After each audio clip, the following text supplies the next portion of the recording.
This story begins with a rather strange scene where we see a subject with windowed eyes seated on a kind of throne. I'll mention that between heaven and earth,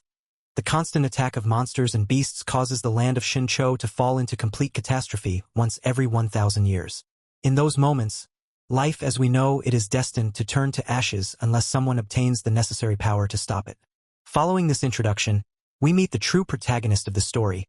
our protagonist Chan Tian,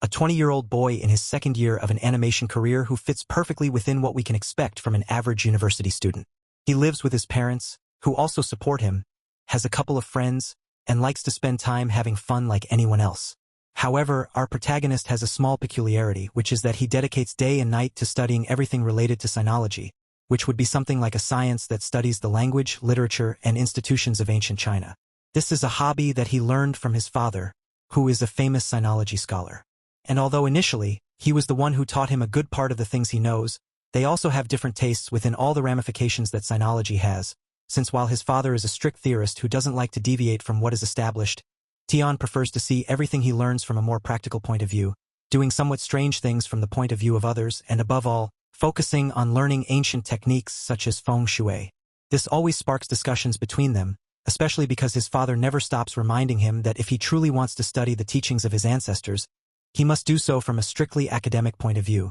which, of course, our protagonist strongly disagrees with. These discussions create certain frictions between them, although as father and son, they almost always manage to solve it after a lunch and the typical clash between them. The protagonist goes to his commotion to investigate a bookstore in the city dedicated entirely to sinology to see if he could find a new volume to add to his collection. Once he could verify that there was a bookstore just a couple of blocks from his house, he decides to go and see what it has to offer, encountering that the place was completely empty and that no one seemed to be attending there. How strange, even so, he decided to go in, and the interesting thing is that he was able to find an ancient book that he had never seen or heard of before. Just at that moment, a kind of whisper begins to be heard that starts to invade the whole room while pronouncing the words, "Open the world. Knowledge is everywhere. You and I, fallen prince by God, I'm afraid." Automatically, Tian assumes the worst, that the place is haunted. So, with the book in his hands, he runs out, advancing a few blocks. Despite the scare, our protagonist is happy to have found such an interesting hidden gem. But the joy is short-lived when out of nowhere, he stumbles upon a girl being chased by a group of delinquents. At that moment, the delinquents catch up with her and begin to beat her up while repeating that she is a liar and searching through all her things looking for something to steal. Our protagonist recognizes one of the boys from his university, so he knows he's not someone he should mess with. But when he sees that his book had ended up just a few centimeters away from where the girl had been beaten up, he knew he had to do something, for the book, not for the girl. So he decides to intervene, taking a step forward to defend her and recover her things. Although at first, this only earns him a look of contempt from the delinquents and their leader, a blonde guy who also recognizes our protagonist from the university. He begins to insult him, calling him all sorts of insults. Even so, Tian musters up courage, hitting him hard on the ground and using that as a distraction to take his book and run away. Unfortunately, this is not enough to calm the boys' anger, who begin to chase him all over the city, humiliating the leader in the process. It's true, they are gangsters, but unfortunately, the thing doesn't end there either, because just when it seems that he had lost sight of them, the entire area around our protagonist is suddenly invaded by a kind of force field that surrounds the whole area, marking it with countless Chinese characters, and where the blonde appears accompanied by a kind of guardian warrior. As he approaches, the blonde mentions that he has opened a very powerful seal, and that now he has nowhere to escape, ordering his guardian to finish off our protagonist by any means necessary. The guardian attacks, sending our protagonist flying several meters along the park, while the blonde boasts, explaining that it has been a while since he obtained this supernatural power,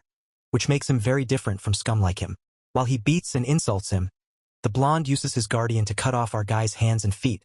who agonizes in pain, knowing that there was truly no way for him to get out of this situation. The blonde laughs as our guy cries and his book begins to stain with his own blood. But just when it seemed that that would be it and the delinquent orders his guardian to finish him off once and for all, our protagonist is transported to a white space where he is received by nothing more than a gigantic red door, which he opens, thinking he had died and it would be the path to the next life. But in reality, it does something much better. Grant him his own guardian, which appears on the scene in the form of a strong white-haired boy. When he sees him, the blonde's guardian begins to laugh, commenting that since he arrived in this world,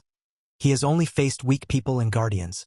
but this one looks like he can give him the worthy fight he has so desired. Automatically, He begins to attack with everything he has, being surprised that our protagonist's guardian is much stronger than he seems,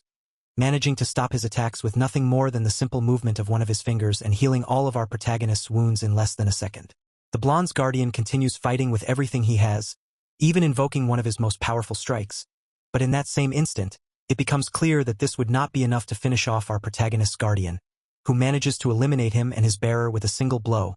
ending a fight that quickly became completely deadly. After this, we see that the blonde apparently did survive, but his body began to evaporate into the air in a very strange way, which leads us to understand that all this business with the guardians is much more complicated than it seemed at first. After this, our protagonist wakes up at home, quite shaken by everything that had happened, thinking for a moment that the events of the previous night had been a dream and that there was nothing to worry about. However, the tranquility doesn't last long when he realizes that his guardian was sleeping right next to him and that this was really happening. Our protagonist tries to inquire a little into the life of the white-haired boy, asking him his name or plainly what he really is,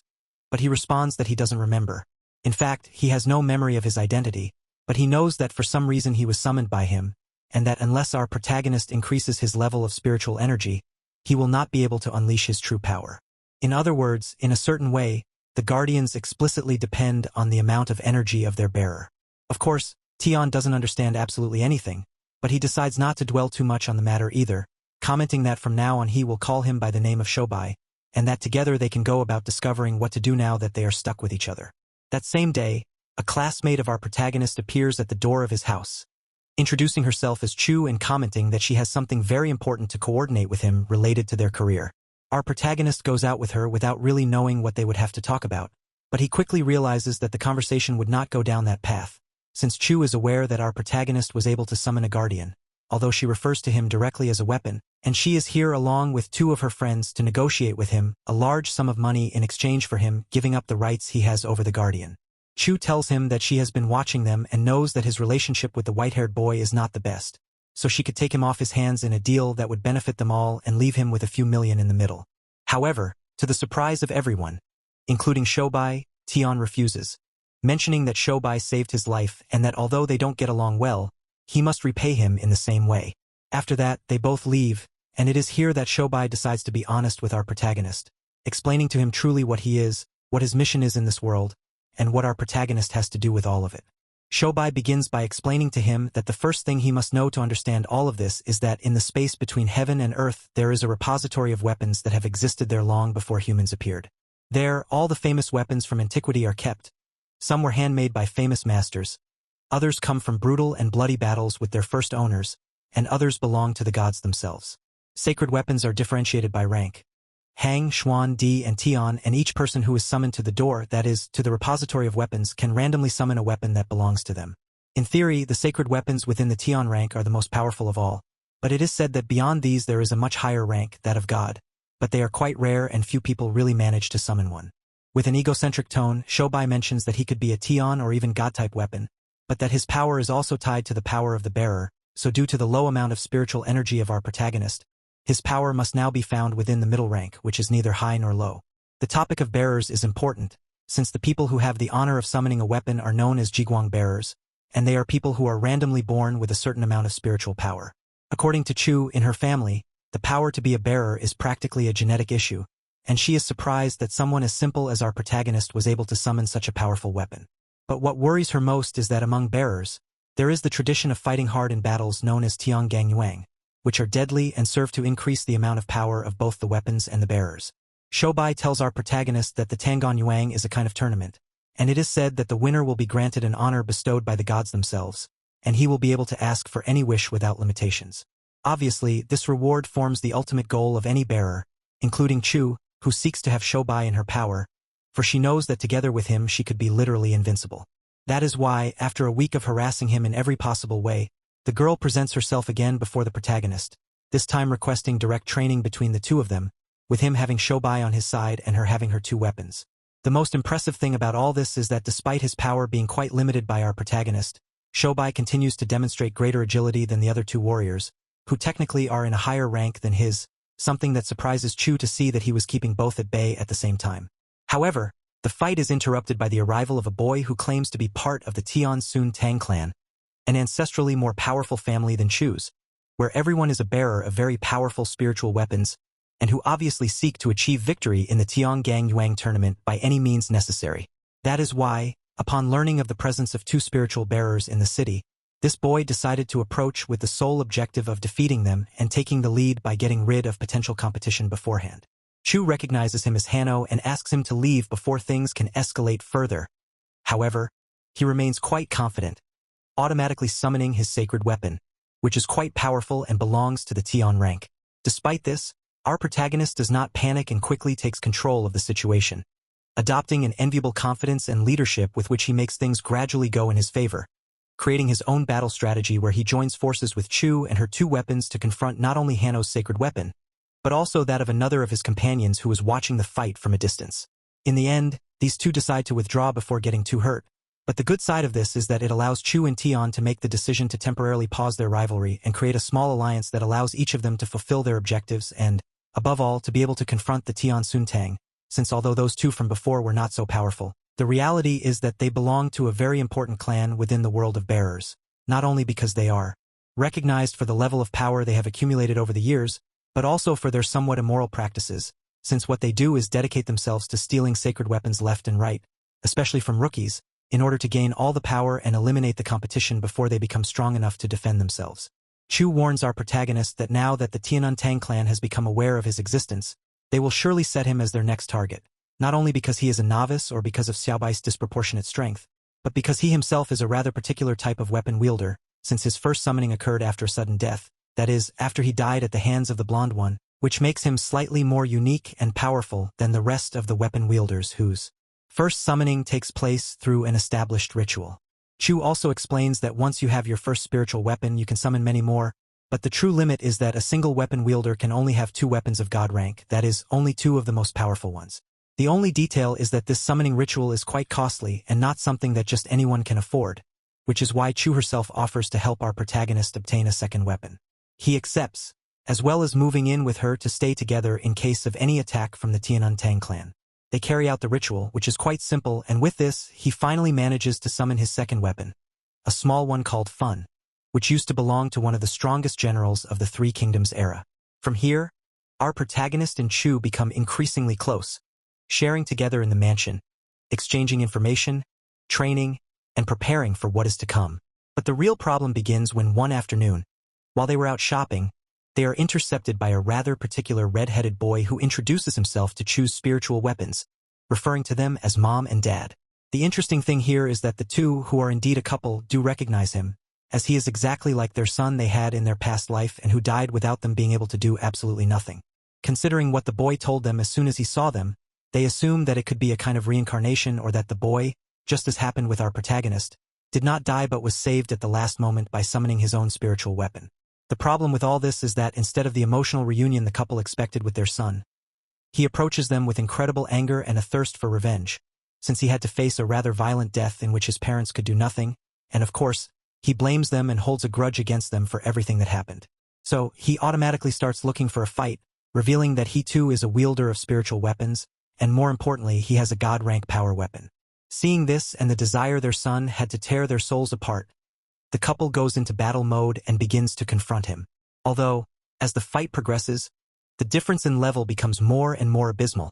to the point where the redhead's sacred weapon was about to kill Chu with a single blow. Fortunately, the girl had had the opportunity to contact our protagonist before the fight began, and he was able to arrive at the exact moment to prevent her from being killed. Here, Xiaobai also gets ready for battle, which in a way seems to alert the redhead's weapon, who gets on guard and decides to retreat for the moment. Back home, the couple decides to better explain the whole situation, recounting that thousands of years ago, they were ordinary humans who were explicitly dedicated to forging swords and worked directly for the girl's father, who was known as the Sword Founder and was in charge of creating the vast majority of weapons available in the weapons warehouse. Over time, they separated from him and began working on their own, becoming one of the best blacksmiths in history. But on one occasion, after refusing to give in to the greed of a very powerful emperor, they ended up being assassinated, and their son, who at the time was just a newborn, had no choice but to begin living a life of suffering and misfortune that prolonged until the moment of his death when he was reborn as a weapon wielder, although with a personality corrupted by everything he lived through in his past life. The next day, the man you see on the screen, who looks a lot like the one we saw in the opening scenes and whose name is Yi Kei, arrives at our character's house. He is the best administrator of spiritual weapons, which means he cannot interfere in battles or any matter directly related to the weapon wielders. This is important because that is precisely what he comes for, as he found out that the redhead's spiritual weapon, that is, the god rank weapon, is collaborating directly with the Tianuntang clan. And it seems that they are using the redhead to kidnap and kill ordinary people, and use them in a kind of ritual specifically designed to drastically increase the power of any weapon. The one truly behind all this is the leader of the Tianuntang clan,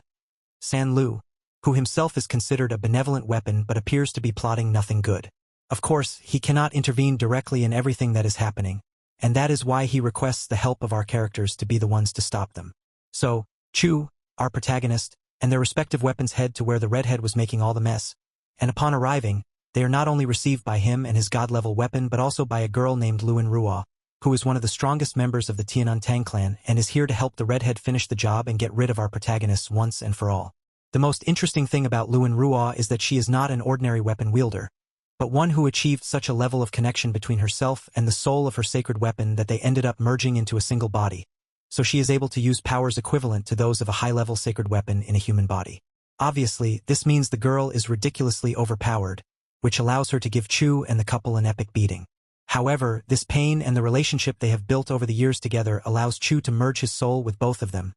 granting him infinitely superior power to Lin Ruo and allowing him to win the fight. However, Lin Ruo makes sure to flee before Chu can deliver the final blow. And by the way, the redhead also takes advantage to follow her, realizing that the battle was going to be much more complicated than he expected. Sure enough, Chu ends up quite tired, so she has no opportunity to pursue them, although she remains calm knowing that everything has ended. Or at least that's what EA believes. Because while all of that was happening, the mansion was being attacked by some of the remaining members of the Tian Sun clan, including the two boys from last time. Fortunately, our protagonist had already foreseen this situation, and together with Fang Shoubai and some of Chu's lesser weapons, they defend the place by devising a fairly good strategy that allows them to finish off everyone without receiving almost any damage. However, on this occasion, Hanno would not make it so easy for them, because at one point, instead of attacking the weapons, he decides to go directly for our protagonist with the intention of stabbing him right in the heart. Fang intervenes, ending up quite badly injured, although she makes sure to continue attacking with her last strength with the aim of saving her wielder at any cost. However, it doesn't take long for Fang to collapse completely, and Tian is shocked and deeply affected to see that one of his weapons had saved his life at the cost of her own. While all this is happening, Shoba continues fighting against Hanno's spiritual weapon, who apparently had become much stronger than last time and was slowly beginning to corner him. Fortunately, just when it seemed that Shoubai would lose and that Fan would die, Chua enters the scene, already recovered, taking Fan's soul to a safe place so that she could heal her wounds and sending her weapons to assist Shoubai in battle. Seeing that he had everything to lose, Han uses a special spell to release an absurd amount of power from the stars. But to make a long story short, the truth is that not even with that does he manage to face SH and AC. Although it seemed like the Pell Blanc would have a hard time trying to stop the attack, at the last moment our protagonist intervenes, transferring most of his spiritual energy, which allows him not only to defeat both of them in battle, but subsequently to eliminate Hanno's companion and best friend as well. But although the battle reaches its end, it is here that the real problems begin. And here automatically Hanno arrives at the headquarters of his clan to report what happened, recounting with all the details to his leader San Lu, who gets angry and decides to take revenge by his own means. This is how, without having lost a single day since the fight, San Luz presents himself at Chu's mansion requesting a formal meeting with our protagonist, who asks him to allow them to have a fight between him and his spiritual weapon Xiaobai. Our protagonist is surprised but accepts. Xiaobai presents himself before him, realizing that San Lu is not only also a spiritual weapon, but one of the oldest and most powerful of all. But the interesting thing here is that Shoubai doesn't seem to understand very well what is happening and doesn't understand why. After having lost the last battle, San Lu has decided to attack him so suddenly again. Even so, he doesn't hesitate when it comes to starting to fight, and he throws everything he has against San Lu, who from the get-go seemed to have all the advantages with strength, energy, and speed above average. But thanks to our protagonist, who once again manages to give him an extra dose of spiritual energy, Shab manages to keep up with him, and in fact seemed to be about to win. However, at this moment our protagonist is attacked by Yi, the administrator, who apparently had been betraying them from the beginning, and who could have killed him had it not been for the fact that right then our guy manages to finish the spiritual connection with Fan, gaining incredible power with which he can face any opponent on his own. With that new strength, Tion can face him once and for all, revealing that Xiaobai was not responsible for killing Hanno's friend, but that all of that was Ye's doing, who had been manipulating them and pitting them against each other in every possible way. This is how little by little San Lu begins to realize all the inconsistencies. But just when they are about to act, asking Yi what his goal is, he creates a portal through which none other than the redhead enters, along with his weapon, ready to make things much more interesting. The upside is that upon discovering that our protagonists are not really their enemies, San Lu decides to form an alliance with everyone to be able to face the new enemy, giving Xiaobai a fragment of his soul that allows him to level up and regain part of his true strength. Added to this, both our protagonist and Chu once again make their spiritual connections with their respective weapons, gaining an incredible amount of level that still does not seem to be enough to finish off the dwarf, who becomes more powerful as the seconds pass. And despite finding himself in the middle of an internal battle to eliminate the corrupted part of his personality, he is controlled by his weapon, which forces him to give his last drop to attack them and finish everyone off, no matter what. Fortunately, Sheik and our protagonist manage to reach the next level just when it was most needed, merging with each other in a connection that results in them becoming incredibly overpowered and managing to defeat their opponents with a single blow. The downside is that the proportions of this confrontation resulted in the redhead ending up dying, and therefore Chu's weapons had to deal with his loss again. But quickly this becomes the last concern of our guy,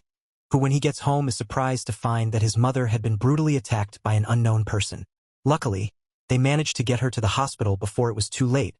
but even so the lady ended up quite seriously ill, admitted to the intensive care unit while our protagonist and everyone else laments what had happened. Xiaobai decides to get to the point, explicitly telling everyone that there is no time to mourn and that the best they can do in a situation like this is to get to work to catch Yi,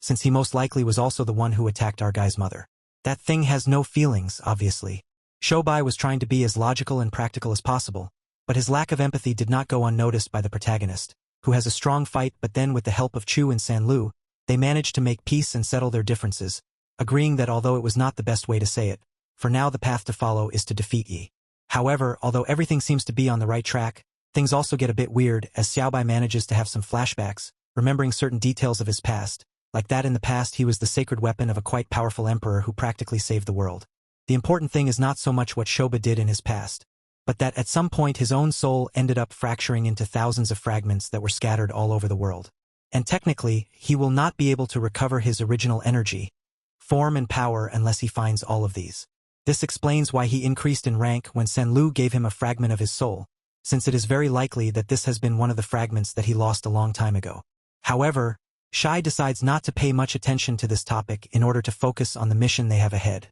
to stop Jie. For this, they form a new alliance with the members of the Tian Sun Tang clan and head straight to the lair of the guy where they find out that he had taken the protagonist's father as a hostage. He tells them that he is willing to fight, but only against our protagonist and Xiaobai. Even though it sounds like a terrible idea to face the enemy on their own, our protagonist steps forward and accepts, crossing a kind of portal that takes him directly to the scene we saw at the beginning of the series where Yi, the guy with the blindfolded eyes, tells him that a catastrophe that occurs every 1,000 years is approaching, in which demons rise up and for which he will need Xiaobai's help, not so much because he wants to stop the demons and save the world, but quite the opposite. At that moment, the white-haired guy appears and hits him directly in the face, revealing that in appearance JSH are completely identical, since in reality Yi represents the half of Xiaobai's fragments that lost their way, corrupting them since of course he knows part of it. He has certain memories that the white-haired guy does not possess, and he reveals little by little during the fight to manipulate him and fill him with negative thoughts about his past, his former bearer and everything that happened back then, where according to Yi, his bearer betrayed him, condemning him to a life of suffering. Although it is nothing more than a partial truth, and the thing ends up being much more complicated than that. The point is that Yi begins to manipulate Xiaobai, destabilizing him, preventing him from being able to make his connection with our protagonist, since what he really wants is the same power to merge with Xiaobai and to take the other part of power that he is missing, and to become, now yes, the strongest spiritual weapon of all. However, just when it seemed that Xiaobai was going to give in to the dark thoughts, letting himself be completely led by Ye's consciousness, our protagonist manages to make him come to his senses, reminding him of everything they have built together in these last few weeks, and now yes, they can establish the connection, releasing all the power they need to finish with Yi once and for all. However, before he disappeared completely, Yobai makes sure to absorb him, regaining most of his strength and his memories, but being the one who has control of his dark side. But there is always a but. It happens that just when it seemed that everything had ended and our protagonist manages to save his mother, the latter attacks her, invoking a sword of nothing more and nothing less than level 2, revealing that he has never been as innocent as he seemed, and was as, or even more, aware of the topic of spiritual weapons as they were. And yes, I am talking about the protagonist's father, who apparently is incredibly powerful and is planning something very, very bad. The latter disappears without giving any explanation, although the pieces of the puzzle are coming together little by little when Shirbai goes and discovers that the protagonist's father was the one who attacked his mother. Tion begins to plan his revenge, thinking about how to trap him and where he could be hiding. This is going to get ugly, but it is his own father who comes to light a few days later, presenting himself at a concert in the city where he begins to murder all the people one by one with the aim of accumulating energy for his sacred weapon, one of the strongest of all. When KF realizes what was happening, our guys go to look for him, realizing that all the members of the Tian Suntang clan had arrived a few minutes earlier, but had already been defeated, including San Lu, who, although he was able to put up a good fight, ended up being easily defeated. At that moment, our protagonist appears, who before launching into battle, takes the opportunity to interrogate his father, asking him a simple and unique question. Why is he doing all this? It is then that the old man confesses to him that he is not a simple bearer, but rather the vice administrator of the spiritual weapons warehouse, and very similar to what you wanted, he also wants to gain control of Xiaobai, mainly so that together with turfing, they can grant him a power that will make him practically invincible. The detail is that, of course, he has done nothing but let himself be led by his ambitions, losing part of his humanity and becoming a person who would do anything, including killing his wife, to achieve his goal. Knowing that his father's justification was nothing more than a desire for power makes the protagonist's blood boil, and he launches himself directly into a battle where he has everything to lose, but the will and desire to win at all costs are superior. Of course, both Shadowbai and the rest of the spiritual weapons also join the battle. Although they quickly realize that they are not enough to counteract Turfing's power, so they decide to launch one last trick, a spell that allows them to launch a fused attack with the power of 4 rank Tia weapons, that is, Xiaobai, Fong, and the spouses, to obtain the equivalent of a god-rank weapon. Thanks to this, they manage to face him for a few minutes until Turfing and the protagonist's father open the way to the next level, establishing the connection between the two, which allows them to release such a level of quantity that they are all automatically transported to the entrance of the weapons warehouse, where the fight continues with Turfing absorbing part of the power of the weapons that were stored, and with Tian and Youbai joining forces once again. Once and for all, I will warn you that this is not enough, but our Praco manages to approach his father, realizing that he was being directly manipulated by the influence of his weapon, so he sets out to not kill him but to find a way to free him. However, the truth is that the old man does not make it so easy for him, because when he sees that Xiaobai is completely on the side of our protagonist, he decides to open the door of the warehouse, which begins to slowly absorb the spiritual power of each and every one of the weapons that were in the area, weakening them all and making this a real race against the clock to stop him and save their companions. Ultimately, they all decide to make one last sacrifice, transferring their own spiritual energies to the protagonist's body, establishing a kind of multiple connection that allows him to obtain a much greater power than the enemies. With this, our protagonist delivers the final blow with which he ends up eliminating both his father and Turfing once and for all, culminating the fight at the exact moment to be able to close the door of the warehouse and save them all. Double prize. Days later, we see that everyone is completely safe, although the anime leaves them with a final scene that gives us to understand that this was only the beginning of something much bigger. This story transports us directly to the present day, where the world's biggest MMORPG, Lori, is about to celebrate its 10th anniversary with a streak of successes that have led it to accumulate more than 130 million users worldwide. However, among the professional players, there is one who has stood out above all others, Kyo, also known as the god of the game, who has managed to lead his team, Excel-Lent Era, to the world tournament on every occasion, winning for 3 consecutive years. But his life was about to change radically. Why? Because behind the character of Jiko is our protagonist, Yeshu, an ordinary boy whose life revolves around the game. Out of nowhere, he is summoned by his manager, who tells him he would be replaced as team leader by a newly transferred player, a blonde with a villainous face named Sunan Xiong, who claims that our protagonist's era has ended and it's time to make way for the next generation of Excel-Lent Era. At first, Yeshu doesn't take it badly, as he knows that changes are part of the process, especially within such an important professional team,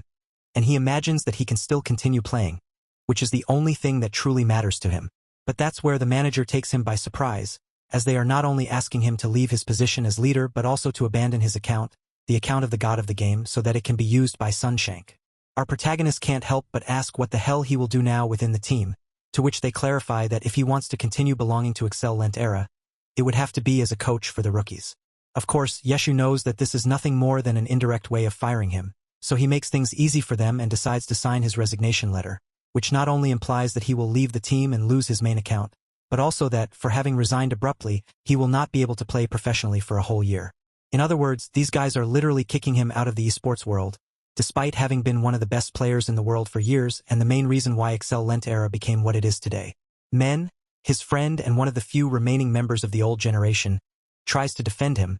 but our protagonist calms her, telling her not to worry and that he will simply take it as an early vacation. So, without a job and not knowing what the hell to do with his time from now on, Yeshu goes for a walk until he comes across a popular cyber cafe. There he meets the owner, Shou Tang, a game enthusiast who is quite unskilled, and asks her for a night shift job. At first, she doesn't seem convinced, but after seeing some of our guy's skills while he was passing the time on a generic account, she agrees to give him the job as long as he helps her level up in the game. Having lost his account, Yeshu tells her that he has nowhere to play, to which she recommends taking advantage of the fact that a new server is opening today to create a personalized account and start from scratch. Thus, our protagonist decides to venture again into the world of glory, starting from the lowest level. So he has no choice but to farm a bit, complete basic missions, and advance step by step until he reaches level 5. Thanks to his previous knowledge of the game, he manages to get his favorite weapon, one that is quite rare for new players and very difficult to use, but which he already fully masters and gives him a great advantage despite its statistics. That same night, our protagonist joins his first team to complete a mission in the Green Forest, where we automatically notice the difference between the way a novice plays and an experienced person like our protagonist. While some of them were dedicated only to attacking blindly or stealing objects and harming others, Yeshu was attentive to maintaining balance, healing his teammates, and ensuring that they could not only defeat the boss but also all finish alive. Unfortunately, the attitude of the others ends up tiring him, especially that of a guy who was dedicated only to stealing without caring what happened to the others. So, in the end, our protagonist limits himself to finishing off the boss himself, taking the first blood of the server along with a bunch of special objects that, of course, were left only for him after the others were killed by their own incompetence. This doesn't go unnoticed by the others, who automatically begin to insult him, which is only fueled by Yuso, one of the guys who played with him in the previous match, who was the one who started badmouthing the protagonist in the first place. And although our guy recognizes that he has quite a bit of skill, he's the typical selfish person who doesn't care about harming others as long as he can level up. Even so, Yeshu seems to give completely zero importance to both the bad talk about him and the fact that it was Yuso who started the rumors in the first place. So he moves on as if nothing had happened and once again invites Rubio to join him and go for the next hidden bosses. Yuso is surprised by our protagonist's audacity but accepts, and together with a few more extras, they venture into different areas like the Dark Forest and a spider cave, where once again, Yeshu takes charge of doing all the work, although now with a little support from his team who, under his orders, were able to start working as a unit, each squeezing out their greatest potential. Thanks to this, our protagonist becomes the first player on the server to defeat not just one, but 3 hidden bosses. This causes him to attract the attention of all the players on the server, and friend requests of all kinds begin to flood in. Among these friend requests is one from a rather particular guy, who outside of the server is a highly recognized professional player for belonging to the Lanig group. He now wants our protagonist to temporarily join his group of friends so they can work together on the next mission, which will consist of trying to defeat a boss in record time. Yu accepts, although he makes it clear that his participation won't be free, as in exchange, he must keep all the rare objects they receive. Lang opts to accept his conditions, and they agree to meet the following day. So, quite late at night, our protagonist disconnects, staying to sleep in a small apartment that Shang decides to start renting to him. The next day, things progress normally, but finally, the news of his retirement comes to light, leaving all the fans of the game quite affected, which shows us that our protagonist was truly a legend. We even see SH Tank crying over the retirement of her idol, which our protagonist finds quite strange because it's him, but his identity has always remained hidden. The point here is that at night, Yu reconnects and meets with Lang's team at the entrance of a dungeon known as the Frozen Forest. They quickly get going, but our protagonist can't help but notice that although the team is made up of quite strong and experienced players, their formation is quite poor, which prevents them from exploiting their full potential and causes none of their movements to be in harmony, resulting in complete chaos on the battlefield. That's why, once again, Yu decides to take leadership of the situation, giving orders on where and when to start attacking. At first, the others don't take him very seriously, and everyone's hopes are null when they see him advance on his own to the center of the forest, attracting as many goblins as possible. However, what seemed like a suicidal move quickly turns out to be what ends up giving them victory when Yeshu gives the signal and everyone begins to attack the beast, finishing off all the goblins and completing the mission in just 20 minutes, breaking not only the server record but the entire game record for that level. As soon as they finish, Yeshu claims his rewards and says goodbye to the group, leaving the game to take a well-deserved nap and rest. Later, our protagonist wakes up and meets Shurao Tank, his boss's best friend, who also turns out to be a glory player, but of the worst class, as she is extremely confident, and since she hasn't had to face professional players, she makes the incredible mistake of saying in front of our protagonist that the game is too easy and boring. But they don't hesitate for a second when their boss proposes that they face off in a one-on-one duel. Both end up betting, and the battle ends as quickly as it begins, as our guy gives her the beating of her life, leaving her more and more frustrated to the point where she challenges him 10 more times, losing each and every one of these. The interesting thing about these confrontations is that Shang manages to keep improving more and more, and although she definitely still doesn't have what it takes to beat him,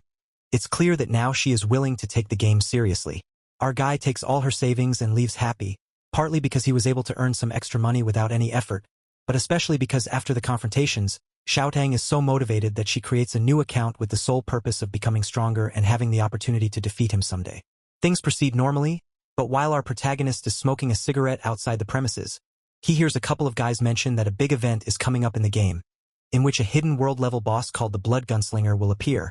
which is quite rare and has only been seen on very few occasions. Of course, our protagonist knows that he has to act quickly if what he wants is to obtain the first blood, so he automatically connects and joins the event, which was being led by the 3 best teams on the server Lon, where L is Sun Kaotang and Baki and Shu. Apart from this, the area is also occupied by a small group of novices. However, no one makes any moves, waiting and calculating what could be the best time to attack. This is a question that our guy also asks himself, but it's there that, without anyone expecting it, one of the novices, a bandit-type player named Bao, begins to attack with everything he has. Bao manages to keep up with the boss, although it's clear that he wouldn't last there for long. So that's when our protagonist decides to join the battle, joining the bandits team and being able between the two of them to buy a little more time. The detail is that, of course, they are not the only ones interested in taking the rewards, so he comes up with the idea of activating the boss's chaos mode, where he summons an army of zombies that would function as perfect extraction for the others to stay busy and be the ones who take the victory. Some of the more experienced ones rise above their strategies and head directly to the area where our protagonist and his team were attacking the boss, but upon seeing our guy's level, they create the perfect opportunity for Yeshu and Bao to deliver the final blow. Everyone is surprised, and once again, Yu accumulates renown within the server as one of the strongest players. However, while he celebrates, both he and Lang receive a notification on screen informing them that another team had been able to break the record of the Frozen Forest dungeon. However, the interesting thing here is that this team not only broke the record but managed to complete the level in the absurd time of 13 minutes and 24 seconds,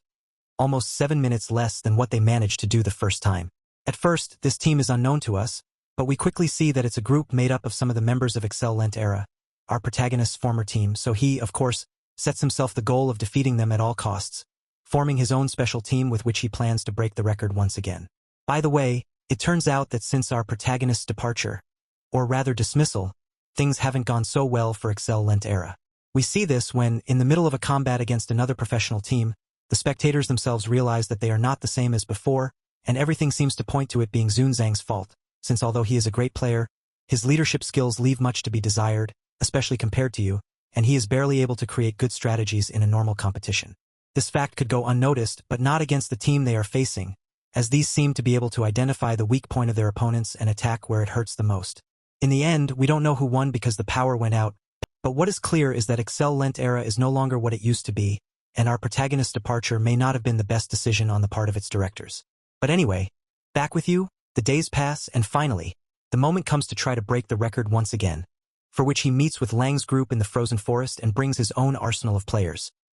Bao, Xiaotang, and an unknown artillery player who turns out to be Mune,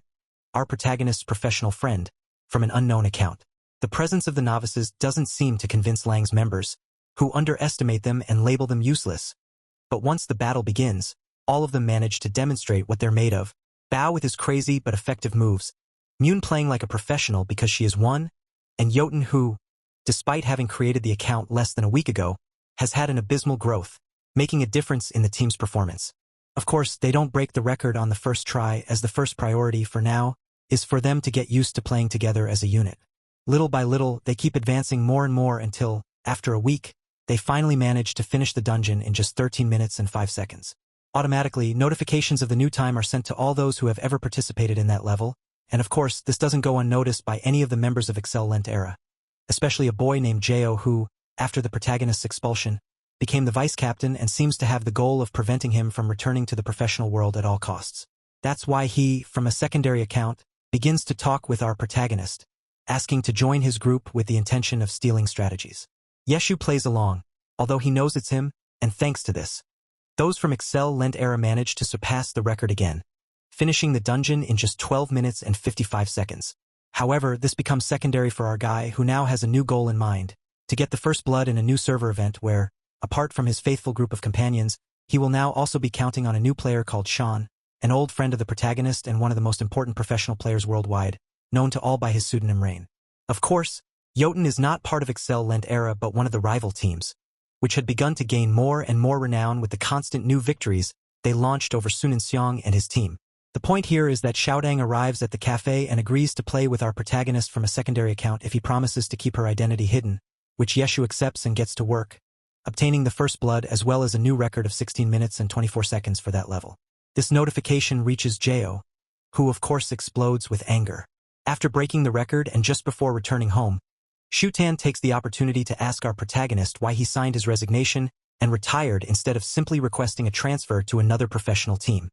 reminding him that literally any team would be proud to receive him. To this, our protagonist confesses that he didn't make that decision thinking about himself or his desire to rest, but he did it for Myun, yes, his friend, because he knew that if he changed teams, she would resign to follow him, which would have caused many more problems since her contract doesn't expire for another year and a half, and he knows that in her case, the directors would make it much more difficult for her to resign. However, Yeshu assures her that once Muzan finishes her contract and his rest time is over, he plans to make his big comeback. Xiaoan leaves, assuring him that she will be eagerly waiting for that moment, and that it will be then that they will face each other again. After that, our protagonist and the others return to the map, farming and accumulating a few more points when out of nowhere they are attacked by a mysterious mage, apparently belonging to Sun Kaotang's group, which had mentioned to them that he is one of the best on the server. At first glance, the account appears to be that of an ordinary player, but from his movements and way of fighting, it's clear that he is someone at a completely different level from a professional player. The mysterious mage begins to attack them, finishing off each of the protagonist's companions, including Myun. He drags them little by little until, in the end, only he and our protagonist are left standing. Here they begin to fight at absurd speeds until finally, and by very little, our protagonist manages to defeat him. Without saying a word, the mage withdraws, and all of our protagonist's companions are super impressed to see that there was such a strong person on the server, especially because none of them knew that Sonka O Tang was so powerful. To this, our protagonist tells them that they didn't know because it's not like that, since the one who was handling the mysterious mage wasn't just any player, and that probably wasn't even his real account, revealing to them that, by his way of playing, the person behind the mage is surely Sure, captain of a team called Tinher and one of the 5 best professional players in all of Glory, whom our protagonist knows quite well since, just like him, Hai is also considered a legend. This is important because Hai is also able to recognize him and automatically deduces that this is Yu's new account, so he makes the decision to gather his entire team, his team of professionals, ask them to connect to server 10, and to finish off our protagonist at all costs. At first, the motive isn't clear to us, but then Hai himself comments that it's not every day they have the honor of facing a legend, and that they can consider this as the greatest training session of their lives. So, with the simple idea of training but like beasts, the tiny herb guys begin to chase our protagonist in an epic way throughout the entire server in a series of fights that last for several days, which doesn't bother him because he actually has a lot of fun defeating them and doesn't hesitate to give them some advice, mentioning details they should improve, characters that would suit them better according to their abilities, and things like that. Thanks to this, the guys begin to level up, and Yeshu decides to take the training to a new level by engaging in one-on-one combats where they will not only be fighting for glory but betting all kinds of rare and high-value objects. Of course, in this, he has all the chances of winning, but although victories are assured, the fights keep getting more and more interesting, and Xiaodang also ends up joining these, who also advances quite a bit. However, the most important and main battle is carried out by Hai and our protagonist, which again rises to absurd levels that the others are not even capable of seeing because of how fast they move. In the end, the thing ends in a tie, and they say goodbye with Hai thanking him for helping his team. Our protagonist also thanks him for the good fights, but the curious thing is that while talking with some of his companions, who definitely recognizes our protagonist's level, wonders if he can keep it intact within a year when he returns to the professional world, or if his age, which would already be 28 years old, would end up affecting him. After this, things return to normal and Hai proposes to Xiao Tank to join his professional team, but she rejects it, partly because she's very busy, but also because it's her hope to play hand in hand with our protagonist and the rest of his peculiar group of friends. Speaking of this, we meet a new character who isn't really that new, as it turns out that one day a blonde with a very bad look shows up at the place, but he automatically introduces himself as Bao. Yes, the same Bao they play with, and who had come here with the sole intention of meeting our protagonist in person. So they meet, and together our protagonists Yao Tang and Bao decide to connect to play some more games, leaving aside all the boss and record stuff for a moment to dedicate themselves momentarily to leveling up, improving their equipment and exploring new areas. In the process, they meet June, one of Hai's companions, who thanks our protagonist for all the advice he gave him while they fought and asks to join them for any occasional mission they have in the future. Our protagonist obviously accepts, and the guys continue with theirs until they realize they were being stalked by a large number of players with very bad intentions. Of course, none of them understand what the hell is happening, although our protagonist can get an idea, as it turns out that all the achievements they have accumulated in these last few weeks have caused a lot of noise and caught the attention of the players from the strongest servers, 1 to 9, who have decided to form an alliance to break all the records again and, incidentally, defeat our protagonist, whom they already suspect is the very iconic Yekwo from a secondary account, and they can't resist the urge to fight against the legend. All this is fueled by Excel Lentra's manager, who is still determined to bother our guy at all costs. Although, let's say it doesn't work out for him, as it's not just that our protagonist finishes off all those who try to attack him, but his companions Xiao Tang, Bao, and Hun have such a good level that they themselves take care of finishing off the majority, frustrating the professionals even more. This surprise attack makes it clear to our protagonist that peace is not an option, less so against such competitive people, so as a final move, he proposes to Hun to join them not as an occasional player, but as a member of his team. Of course, we're talking about a team that is not yet professional or close to being so, but still manages to excite Hun since he is treated like trash by the members of Tiny Herbie, and our protagonist is the first person in the professional glory world who treats him with respect and is able to see his potential. With this, our protagonist's team is formed by him, Bao, Xiaotang, and Hun, having even more confrontations with powerful players until they manage to catch the attention of Yifan, another of the 5 greats, who turns out to be the leader of the professional team Xiaotang. Yifan is very intelligent and quickly discovers that the blonde and you are not only friends, but that he was helping him throughout several of his missions, which doesn't bother him since everyone is capable of doing what they want with their private life. But he takes advantage of this to ask Jotun to coordinate a direct confrontation against Yeshu, a battle in which they won't be competing or betting on anything in particular, but the only thing he wants is to have a little fun and, of course, test his strength against our protagonist. And Shu, who can't say no to a good confrontation, agrees. And these, despite having a very different battle style, manage to maintain an incredibly epic fight where Yifan stands out for being particularly strategic rather than fast, and Shu, although he maintains cunning, is characterized a bit more by his agile movements that are difficult to predict. In the end, our protagonist ends up winning, although by very little, and both say goodbye kindly, making clear a mutual respect for each other's abilities. The day goes by normally, but things get interesting again at night, as Moon arrives at the place to play with everyone. But the moment they connect, the team begins to be attacked and chased by 3 entire guilds in another pathetic attempt to stop their advance. In the process, Jotun ends up joining them, who arrived by pure chance but also joins the party, helping them defeat all their opponents by themselves. Shehan, who had been a while without fighting alongside them, is quite excited about the progress they have made and asks you if he plans to form his professional team along with the rest of his companions. Our protagonist tells him that he truly hadn't thought much about it yet because he's afraid that things will end up like last time, so he doesn't give him a concrete answer, but simply decides to concentrate and fight for what he has now, a group of friends to enjoy playing with and with whom he plans to go as far as he can. After that pitiful confrontation, the guys disconnect, but our protagonist remains in the game until he is intercepted by a group of players belonging to none other than Tyrant's team. Another group of professionals led by Han, one of the 5 greats, who heard the rumor of our protagonist's return and has come willing to find out if it's really the legend he knows. All his companions are incredibly powerful, which is clear with each of their attacks, but of course, the real opponent here is Han, who uses a rather particular character and here of those we've seen throughout the entire series. His fighting style is completely focused on hand-to-hand combat, which in theory should give him some kind of disadvantage, but it doesn't, as the guy is completely overpowered. The fight begins, not only driven by the desire to prove themselves, but because there's something more behind the relationship between both characters. It turns out that they've known each other for 10 years, that is, since the creation of the game, where they had a rivalry that only grew as they joined professional leagues, and that despite sometimes losing or winning persists to this day. Seeing his way of fighting, Han knows that our protagonist is the god of the game. But things don't go further as he decides to withdraw, knowing that this wouldn't be a battle they could end so easily. However, before saying goodbye, he asks if he'll return to the professional leagues, to which our protagonist responds yes,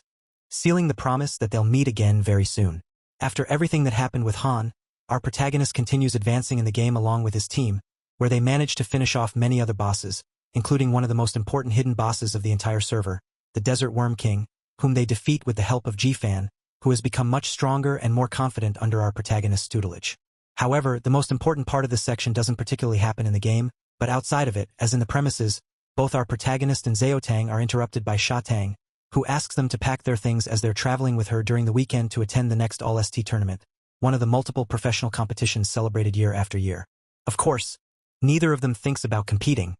but Sha Tang tells them that the reason for their attendance is something they'll discover once they arrive at the site. On the other hand, J-Fan was at the Tiny Herb headquarters when he hears several of his teammates talking about the possibility of not renewing their contracts. Some of these worry, thinking they would be expelled, but another comments that as long as Giffen remains on the team, he will always be the expendable option, making clear a bit of that image and contempt that many of his teammates feel towards him for supposedly not being strong enough. That day, something changed inside Otsu. Something broke. This only reinforces a bit more his decision to leave everything and simply join you. But that's something we'll talk about later. As for now, we return to our three protagonists, who arrive at the competition site and sit in the stands to watch the opening ceremony. In the process, we see a bit of the teams that are going to be participating, and our protagonist has to face some of his most painful memories, the incredible moments he lived during all the years he was participating in said competition, and how literally from one day to the next, the work of a lifetime was taken away from him. At that moment, the presenter appears, giving start to the 6th All-ST tournament, which, like every year, begins with the well-known rookie battle, where 7 players from different servers face off in a rather particular competition,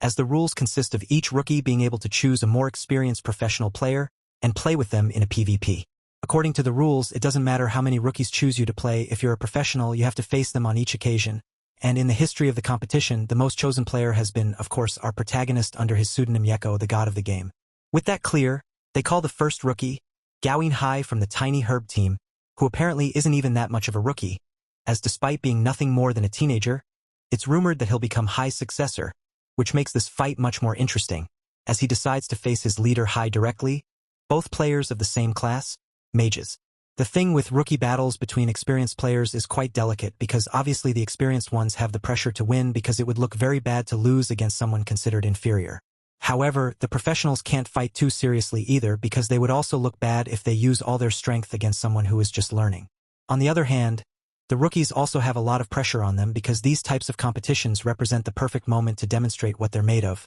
creating a name for themselves within their own teams. So with this in mind, we see that the battle between these two is not at all trivial, and both take it very seriously. Although to everyone's surprise, it's not Hai who wins, but the guy Gao Yai. Everyone is surprised because it's not usual to see a team leader being defeated by their own teammates. But for our protagonist and many of the most experienced, this battle also has a symbolic meaning. Gao Yini put into practice everything he has taught him over the years, and now he has finally been able to demonstrate that he's ready to carry the future of his team. The next to compete is Giffen, who continues to be underestimated by everyone, but still advances to the stage with confidence and decides to compete against Taoyuan, the #1 player within the Ghost Dispatch, leader of the Shu Kong team. Most of those present don't understand what's happening since Yifan is supposed to play as an assassin, but as we already know, he decided to change class thanks to our protagonist's advice and now wants to put into practice everything he's learned. Unfortunately, Alwan doesn't make it easy for him at all and ends up defeating him in record time, leaving Yifan in a very bad position in front of his team. He looks back, realizing that said defeat could easily cost him his place within the professional categories, and he's left very, very depressed until our protagonist appears and tells him that he understands that his goal was to demonstrate his skills as a swordsman,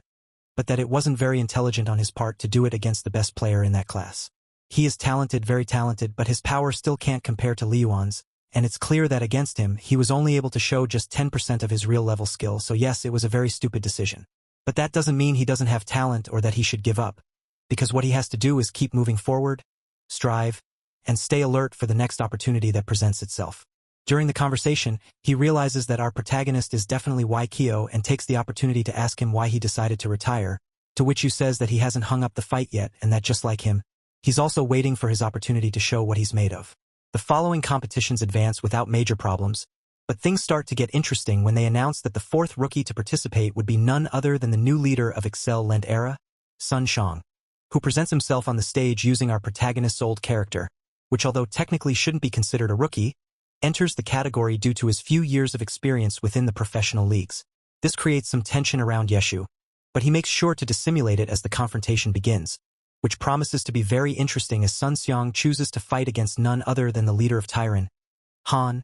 under the supposed hope of determining once and for all the fight and rivalry that erupted for years between both characters. Of course, we know that Han's rivalry goes beyond the character and is really focused on you. But this doesn't seem to matter to Sun Zhang, who appears very confident and ready to prove that he is worthy of being called the new leader of Excellent. Han presents himself to the stage without saying a single word. With a slight exchange of glances, the fight begins. Here we can see a bit more of Zhang's abilities, who, despite everything we've seen throughout the story, is quite talented, which he demonstrates with this fight, being able to keep up with Han for a good part of the confrontation. Both go directly on the defensive and put their respective life bars in quite promising situations. But as we saw with the fight against our protagonist, Han is no novice and dominates his character to perfection, which contrasts with Sun Xiang. So despite them being very evenly matched, the leader of Tyran ends up defeating him by a small margin. Han congratulates Sun Xiang on his growth, but makes sure to make it clear that he's still far from reaching our protagonist's level. Thanks to this, we also understand a bit more about Sun Xiang's point of view, who from the beginning of the anime has been painted as a villain set to take away from our protagonist everything he built over years, but who in reality is now a person who has to bear those consequences, dealing with the fact that no matter what he does, he seems to never be able to reach our protagonist's level. And the worst part is that people don't stop reminding him, comparing him day and night with each of his mistakes. Sun Xiang withdraws from the stage, promising himself to chart his own path, and after some more competitions, the first day of the all-star event comes to an end. Yu, Xiaodang, and Xiaodang go to their hotel room where, without saying it in words, Xiaodang shows interest for the first time in professional circles, and our protagonist makes it clear that if she continues as she's going, it wouldn't be difficult for her to make a name for herself and perhaps next year be part of the competition. So the three prepare and go directly to the second day, which at first involves a quite interesting dynamic. The organizing committee will be in charge of choosing 3 people from the stands to fight against the professional players. The detail here is that Myun ends up being in charge of choosing those who will compete on behalf of the public, and to everyone's surprise, she ends up selecting Xiaodang and, so as not to be suspicious, one more random person who would be facing off in a sort of race against herself and other excellent fighters. This competition isn't as intense as the previous one since the objective is to have fun. But even so, Xiaodang puts to the test everything she has learned from our protagonist, standing out quite a bit among all the competitors, especially for being able to finish off one of the professionals herself. The important part actually begins after said competition, when Xiaodang obviously starts to suspect that Myun is the gunner who has been playing with them in some anonymous matches, and therefore comes to the conclusion that Myun and our protagonist not only know each other but used to play together since he is Yu. So she directly asks him if he is the mythical legend, to which our protagonist responds affirmatively. Xiaodang is very surprised and asks if she can tell Xiang about this. Given that she is her boss and both have quite a lot of confidence in her, our protagonist laughs and responds yes, remembering the moment when he saw her cry over his retirement. So he laughs a little, imagining what reaction she'll have when she finds out. Shu also tells her that his intention is to return to the professional world, but that he wants all the topic of his past to be kept secret to make this process much more organic and different. She accepts and shows her support, but at that moment the conversation is interrupted by the presenter, who announces that they are ready to continue with the competition, now with a slightly more challenging event involving one-on-one fights between professional players and members of the public. The first confrontation begins, and once again Xiaodang is selected to participate, although now not by Myun's recommendation but by the leader of Tiny Herb, Jay Shi, who we remember became quite interested in her after the training session they had weeks ago, and apparently recognized her when he saw her play in the last battle. Our protagonist realizes this, instantly recognizing that Xiaodang's double participation was no coincidence, thinking to himself that they can say what they want about Tiny Herb, but there's no doubt that their leader is one of the greatest strategists, and his particular interest in Xiaodang must mean that just like him, he also recognizes all the girl's potential. The presenter asks Shan how much experience she has in Glory, to which she responds honestly, revealing that she has only been playing seriously for a month, which surprises many in the audience since her skills say otherwise. But despite the disadvantage she should be at, she prepares to give it her all in the fight. So the battle begins, launching great combos and suggesting to Shu in a mocking tone that she should be careful who she faces. However, Our girl doesn't back down and, on the contrary, manages to dodge several of his blows, surprising everyone in the audience who expected to see a simple thrashing between a professional and an amateur. Xiaodong's new moves cause Du Ming to start doubting, clearly surprised by the girl's level, which she takes advantage of to continue taking the lead blow by blow. Even so, Du Ming doesn't make it easy for her at all, and at one point he attacks her, leaving her with less than half of her life. As the fight progresses, the difference in level between a normal player and a professional becomes increasingly evident, since despite Xiaodong being quite fast and talented, which everyone can notice, she lacks the combat experience of a person who has been in the game for years, which becomes obvious to some when she falls again and again into some of the traps that Doom is leaving between combos. Xiaodong knows she's at a disadvantage, so at the last minute she decides to risk it all by launching directly to use basic combos but at great speed, destabilizing her opponent and lowering his life bar slowly but surely. Quickly, the battle becomes a competition of who is capable of launching more combos per minute, but above all, who is capable of enduring and maintaining that speed for longer. Doom manages to keep up with Shadow Tank's pace, but little by little he lowers his level as he gets tired. So after 10 minutes the battle ends with Shan as the winner. Everyone is left speechless at what has just happened, as it's not common in this type of competition for novices to beat professionals. However, the audience quickly goes wild, full of people who have no idea what's going on and dozens of professionals wondering where the hell that girl came from and why she isn't on any of their teams. However, things don't end there, as Doom automatically gets up from his seat sending a rematch request. The audience gets excited and Xiaodong accepts the invitation, although this time Doom doesn't wait a single second to attack with his strongest blow, killing her on the spot. The boy sighs, thinking that would be all, but now it's Shan who sends the rematch request, and this time it's she who takes the second victory. Ironically, now it's Ding who asks for a rematch again, and they begin a sort of never-ending cycle where one match is won by Doing and the other by Xiaotong. Both maintain this for 10 whole rounds. Although the audience is more excited than ever, the organizers have a schedule to stick to, so they ask our protagonist, being Xiaotong's friend, to please go on stage and convince her to surrender, and Yesher accepts and goes to talk to Xiaotong. But things get more interesting when he decides to fight against Doing in the next round. The presenter doesn't understand what the hell is happening, but now they do continue, and our protagonist decides to enter using Xiaotong's account. Doing doesn't understand very well either and doesn't even know who he's facing, but he thinks to himself that no matter who it is, he has to win no matter what. However, as soon as the battle begins, Yu starts with some crazy moves, leaving everyone, including Doing, very confused but with the certainty that this is no ordinary player. Doing doesn't give up and does everything he can to attack, but our protagonist manages to dodge each of his blows. From the stands, Han observes the fight, knowing that something strange is happening here and that those movements are curiously familiar. And Shu continues, fighting with everything and winning on the spot. The whole place falls into complete silence, and Han gets up from his seat, wondering who the hell is on stage. The cameras move, trying to focus on our protagonist, but he already knew. Although all the professional players begin to connect the dots and recognize that there's only one person capable of launching the same sequence of combos with which Doing had been defeated. Yukio. Our protagonist goes directly to the hotel where he meets with the girls and they decide that the moment has come. They will create their own team with Yeshu as captain under the title of Happy End. After this, we have a small time jump where we see a bit more of our protagonist's progress and his team, who apparently intend to participate in the professional challenge competition, which is carried out mainly among those without much experience and depends entirely on the scores obtained as a team to participate in the final. The score of the team battle has to be very high, so he begins establishing a plan to balance and perfect the strategic cooperation between the powers of the different types of characters that his friends use. However, before being able to fully enter into all that, our protagonist has to recruit more people for his team, so they decide to take advantage of the fame they have made in recent months, finishing off literally all the bosses of the server to attract attention and recruit anyone who looks interesting. Bao is left in charge of attracting people, announcing exactly that it's a level 4 guild with a lot of talent and, above all, a lot of desire to advance in professional territories. That said, all the fame they've created has also caused them to attract the wrong people,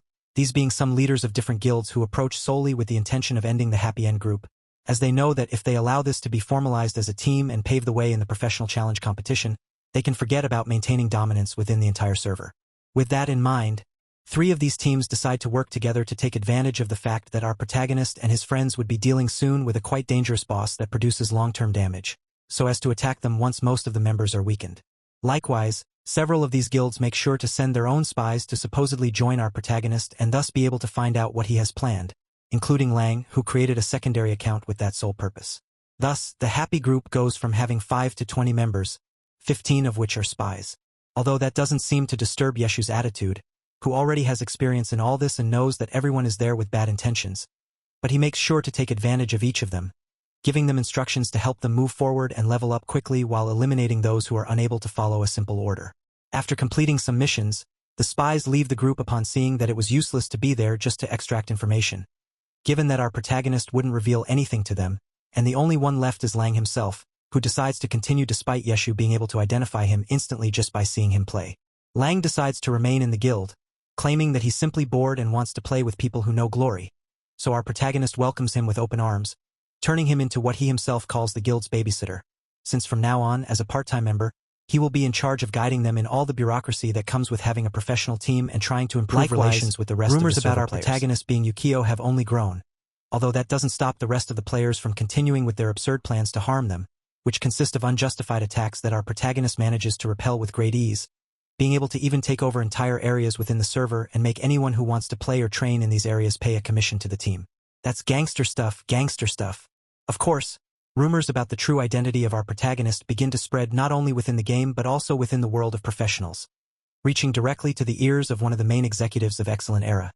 who is explicitly told that Yukio is back and plans to ascend to the big leagues with his new team. That said, this executive, Tao Yuan, doesn't seem too worried since, from his point of view, no matter how many teams he creates or how many people our protagonist recruits, he could never reach the professional leagues and keeps playing only with pure novices. Of course, this guy is underestimating them tremendously, not knowing that our protagonist already has several professional players on his side, like Yifan or Myun, who, although she hasn't finished her contract with Excellent Era yet, is literally counting the days to leave the team and join our protagonist with her main account and not with the secondary account she has used all this time. Speaking of Myun, those days she shows up at the cybercafe offices to celebrate our protagonist's birthday, who of course had no intentions of doing anything, but thanks to her and with the company of her boss, they put together a small party to coincide with the New Year celebrations. During this whole process, we also learn that Yukio is not only the pseudonym that Yeshu used for the game but also the name of his brother, as yes, our protagonist has a twin brother with whom he maintains some of the typical brother problems, but in the end, they get along quite well and he is the first to support all the decisions our protagonist makes regarding his future in the game,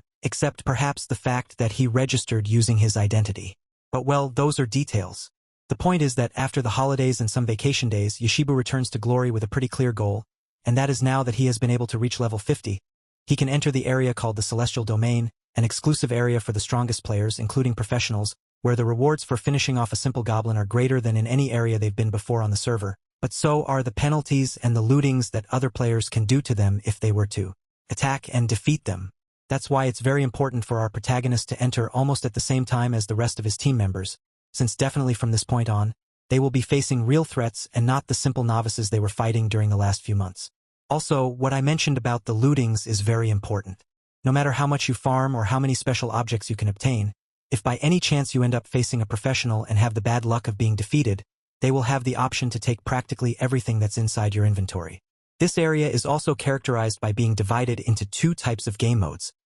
missions in the field and the arena, which would be various one-on-one confrontations between players in exchange for a great reward. Keeping in mind the risk of encountering slightly stronger players, our protagonist opts to maintain a low profile, doing all kinds of secondary missions. But not much time passes until problems end up coming directly to him, and he begins to face increasingly experienced players from different servers in the area. With this, Ibu is forging a winning streak rarely seen before within the game, which inevitably begins to attract the attention of hundreds of players who join the arena with the sole intention of seeing him play and trying their luck, seeing if they also get the opportunity to play with the only user with a 100% victory rate. Eventually, Bao, Yifan, and Xiaotang also manage to open their own paths through the Celestial Domain, fighting against their own opponents. But of course, the attention remains fixed on Yeshu, whose name is causing more and more stir to the point where we see the executives of Excellent Era having a high-priority meeting to discuss all the issues regarding the future return of our protagonist to the professional leagues. For no one but them knows how strong he is when it comes to playing and how dangerous it would be for them in case he manages to ally with other equally strong guilds. Both Sun Xiang and Executive Tao Yuan want to believe that our protagonist will not represent any problem, but the director, the one who was responsible for expelling him in the first place, doesn't seem to believe the same, showing anxiety and definitely quite worried about what that can represent for their reputation as a team. Back with Yeshu, he continues doing his thing until at one point he is contacted by the members of a very popular guild within the Celestial Domain, known as the Hien Justice, who have also managed to forge a good reputation not only thanks to their experience or level in battle, but for the money, as we are told that it's a group created specifically by some of the richest people in the entire city, with an absurd investment capacity within the game's affairs. The point here is that the leader of this team, San Lu, approaches our protagonist, quite impressed by his records, and asks him if it's true that he is the mythical Yukio. On this opportunity, our protagonist responds with all sincerity, telling him that yes, this is his new account and that he plans to continue moving forward with everything from now on. San Lu doesn't waste any more time and proposes him to join his team, but our protagonist automatically refuses, making it clear that his loyalty is with the Happy End team and with his true leader, Joe Tank, who was the first person to show him support during the most difficult moments he had to face since his supposed retirement. He understands his decision and they end up on very good terms. Although in reality, the thing between them doesn't end there, since after some days of meditating and discussing it among the different team members, our protagonist is the one who approaches them to form a small alliance. Happy End will begin to work hand in hand with High Justice, helping them create a better reputation that will bring them closer and closer to the professional leagues, in exchange for them, with all the money they have, giving them a small financial incentive with which they can obtain rarer and more valuable resources. San Lu accepts, formalizing the deal with a battle between Igu and all the members of his team, to whom he ends up giving the beating of their lives, but beginning a relationship that would surely take both teams to the next level. That same day, the news that the god of the game, Yukio, had created an alliance with the guys from Hymal Justice begins to spread through different forums until it reaches directly to the press and, of course, to the executives of Excellent Era, who shit themselves in fear, seeing that their worst nightmares were about to become reality and that our protagonist's return to the professional leagues is more imminent than ever. The premise also creates a good shake-up within the chats and forums of professional players, where his friend Shutan can't finish believing that he has allied with a different group than his own, but above all that he hasn't included him in any of his plans, not even after how much he has asked. Faced with this, our protagonist decides to accept the request for a fight, both meeting in one of the main arenas of the Celestial Domain, which of course catches the attention of the rest of professionals, who automatically connect to the server with the sole objective of being able to see firsthand a good fight between two of the greats. In fact, this not only gathers professional players but the most important ones, including Han and Sang from Tyron, so from Xiao Blue Rain's same team, Hai from Tiny Herb, Sekai from Samsara, Ki from Wine H, and many more. Even so, our protagonist first puts Jotun to compete against San Lu so that the latter has the opportunity to fight against someone strong within his same character classification, to identify both his weak points and the main differences between him and an expert in the matter. San Lu makes his best attempt and in fact does quite well, surprising many of the spectators. But as expected, it ends in a beating of monumental levels by Xiao. And it's there, just when he was about to give the final blow and when many of the professionals were already about to retire, that our protagonist enters into action, attacking his friend with everything he has and marking the beginning of an epic battle that does nothing more than get better and better as the minutes go by and each of them demonstrates what they're made of. Even so, and despite the incredible level that Xiaotang carries, he ends up being defeated by our protagonist, who is able to win still maintaining quite a few points of advantage, which not only impresses and leaves all those present perplexed, but even manages to directly catch the attention of Sun Xiong and others from Excellent Era who, prisoners of curiosity, couldn't avoid joining the arena on their main accounts. But although this may seem casual and they weren't the only ones to see the fight, that visit becomes a big problem for the team when someone leaks the news of what happened and speculations begin to arise about it, especially from people who don't make much sense of the fact that the directors of Excellent Era announced that our protagonist would officially retire and less than 2 months later, he's already playing with a new account and a new team. This is reinforced by the whole Sun Xiong issue and the fact that he's using Yu's old character because if he really had intentions of continuing to play, it doesn't make much sense that he decided to abandon his account, the account to which he had dedicated more than 10 years of work, just like that. So it's now, after everything that has happened, that people and those most dedicated to the game begin to connect the dots,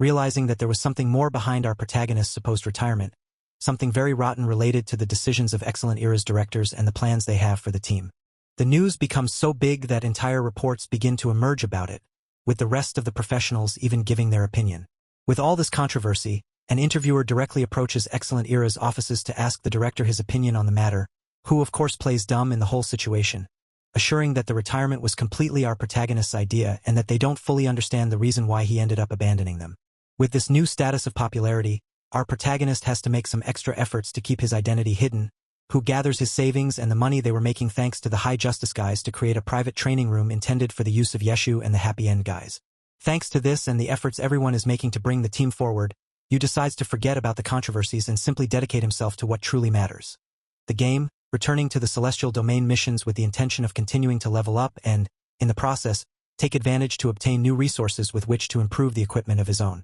In the process, he ends up meeting a quite talented assassin-type player and also has some fights with a rival guild of Shang, but none of them becomes a major problem since the real conflict begins when in the process he is attacked by Sun Xiang and other members of Excellent Era, who appeared in the area with their secondary accounts with the objective of attacking and harming him at all costs. Yu tries to avoid the conflict because he knows that it would only further damage the relationship between him and his former group mates. But Sun Xiang doesn't give up and continues attacking until, already tired of all that attitude, our protagonist responds, beginning an epic fight between both that, despite using the same types of characters and following quite similar battle tactics, ends up demonstrating once again the superiority that our protagonist maintains within the game. Not so much for the technique but for the mentality. What really creates that gap between both is that, unlike our protagonist who can even bring the high justice guys forward,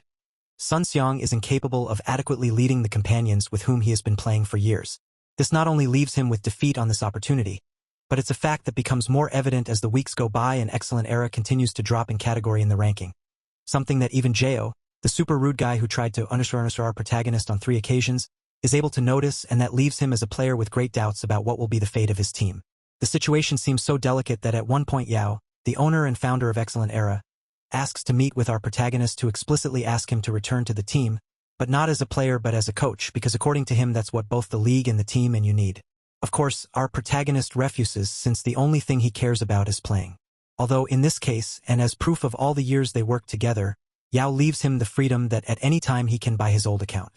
Here some important details are also revealed to us that help us understand a bit more about the relationship between Yeshu and Excellent Era before it became the millionaire company it is now, since Yao was one of the first people to blindly trust our protagonist and support him despite the little experience he had. And although it's clear that he has made questionable decisions and his executives are of the worst kind that exists, they opt to maintain a relationship of trust and formality despite everything that has happened. However, the problems don't end here, and it's that when he returns to the game, our protagonist is received by a new ambush, this time organized by Wei Chun, a former professional player considered as one of the greatest legends within the game,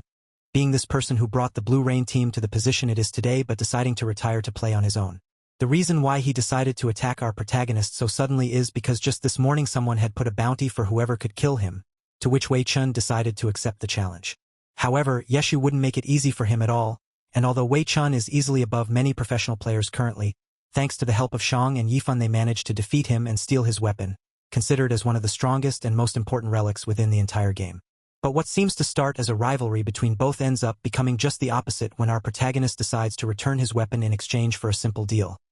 That he joins him and the Happy End guys in his great return to the professional leagues, not only motivated by the great talent of the veteran, but because even when he mentions it, he makes it clear on many occasions that he doesn't miss his time in the competitions. As they talk and get to know each other much more, it becomes clear that Wei Chun really never wanted and never really had the intention of retiring, but ended up doing it mainly due to his age and the psychological pressure that he himself was putting on himself based on constantly comparing himself with the new members of his team. Apart from this, they also join a cleric with a fairly basic level but a polished technique full of ambition along with a Chinese demon skin. So thanks to this they seem to be getting closer and closer to the professional challenge competition that will be the first big step towards their debut as a team. But before that, they have another small detail to settle, and it's that they still lack a lot of level to qualify, so they go into beast mode, attacking all kinds of bosses and performing all kinds of morally questionable maneuvers to obtain new resources. This is where Lang comes in, who serves as a double spy so that Yeshu can get ahead in each of the moves of the other teams to the point where he gets enough material to make his weapon, which was already broken, level up, doubling its damage. With all the time continuing to pass, they finally have the first official meeting as a team, thus selecting who will participate in the first competition while our protagonist begins to devise the necessary strategies for his return to the professional leagues to be in the best way. Ironically, this coincides with the fall of Excellent Era, which after an incredible streak of defeats ends up being eliminated from the league. However, this situation doesn't seem to discourage Yao, who once again is ready to bring his team forward at all costs, and just like our protagonist, begins to make the necessary changes, hiring new players and preparing to demonstrate that they still have a lot to fight for. The video ends here. If you enjoyed the video, please like the video and subscribe to the channel.